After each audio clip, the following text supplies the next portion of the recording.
Okay, it's David again, and today I'm going to review another one of my favorite Elvis albums. This time it's a live concert, with the last one being outtakes and the other ones being actual albums that were released on Elvis's lifetime. Today I'm going to go over my thoughts on the album that was released in 1997, I believe it was, Elvis, An Afternoon at the Garden, from the afternoon performance from June the 10th, 1972. And a little fact about this album: recently, this album has done so well in the charts, getting up high. I think high in the 80s. That's been the peak point so far. Which I think is great. They've been selling them around here at Walmart for like $5 and Best Buy for $5. And so if you're out there and you see this album, pick it up. It's a very worthwhile purchase. A great concert. Always just being awesome at MSG. And then here's how the CD looks, and that's him at the Garden, being cool in the blue jumpsuit. There's the front cover, and there's the back cover, just with a bunch of tickets. Here's them promoting that Elvis is coming to the Garden. Here's Elvis performing at the Garden with a bunch of text about it. This is from the press conference that's all over YouTube. Just type in Elvis Presley Madison Square Garden press conference, and it's a really cool press conference. It's probably one of my favorite bits where a reporter asks Elvis, "What's your thought on like current issues and about politics?" He said, "I'm not here for that.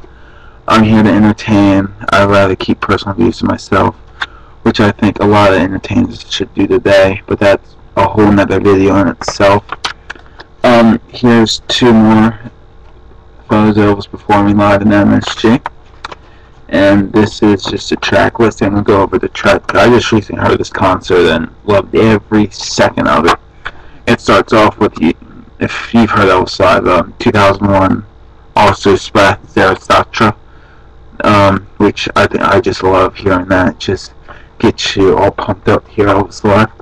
And it goes into his first hit from '54, That's Alright, which is a cooler version.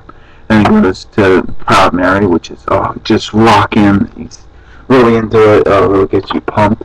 Then it goes into the great song Never Been to Spain, another great powerhouse performance Elvis would give in '72. Then it's the song that he did on the album That's What It Is from 1970, You Don't Have to Say You Love Me, which great version. Then it was one of his most current singles, Until It's Time for You to Go, which good version. Then the next song is You Lost That Love Feeling, which is amazing, just love it. And then it goes into Polka Salad Annie, which it has great bass. And at the end, he said, "Well, that woke me up anyway." Then it gets to the oldies portion of the show. If you've loved me, All Shook Up, Heartbreak Hotel, Let Me Be Your Teddy Bear, Don't Be Cool, Love Me Tender, Blue Suede Shoes. They're not like thrown away like they are in the later years. They're cool to listen to. They're done pretty well. Then he goes into Reconsider Baby, which he originally did on the album Elvis Is Back from 1960. It's a great version. Then he teases the audience before he goes into Hound Dog, and then he does this really bluesy intro to Hound Dog. He would do that in '72. I just loved it. And he goes into this song I'll Remember You, which for '72, he only did that a couple times in '72. Because most people, when you say I'll Remember You, they think when he did it in Aloha from Hawaii, and the rehearsal from Aloha from Hawaii. So it's really cool to hear this from '72. And that was originally released on, I think, A Legendary Performer Volume 3, I think. I'm not quite 100% sure. And then he goes into Suspicious Minds, which '72 is a good year to hear Suspicious Minds live.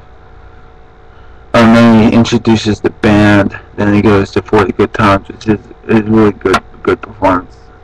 You can tell Elvis loved the song. Then he goes into Trilogy, which is amazing. With the build up, the drums, like just that note Elvis really hits at the end.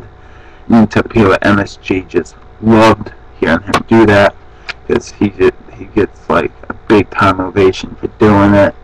Just love it.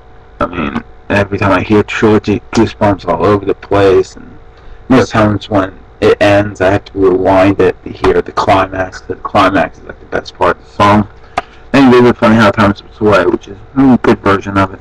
Then he goes into I Can't Stop Loving You, which power performance song that I would just love doing. And he ends, like, if you heard Elvis Live, he does Can't Fall in Love. And it's a good verse. He hits a good note at the end. It's not thrown away like it would at the, like, towards the end of Elvis's career. So yeah, that's my review of Elvis and Afternoon at the Garden. To one of the performances from June the 10th, I think June the 10th, 1972. It's good. It's just a great concert, and the fact that this is now back in the charts really says something. Like, maybe if Sony, BMG, EP, who's ever in charge of what albums they release, can see this album being, like, hitting the charts, maybe they can start releasing other albums like this, you know, and get him back on the charts that way. But who knows, with the way they promote things, we just do not know what they'll do. Yeah, that's, again, a whole nother video on that. So until my next review of an album, most of my videos here are going to be Elvis style. Probably, the majority of them will be Elvis stuff. So until next time, thanks for catching, thanks for watching. See you everyone.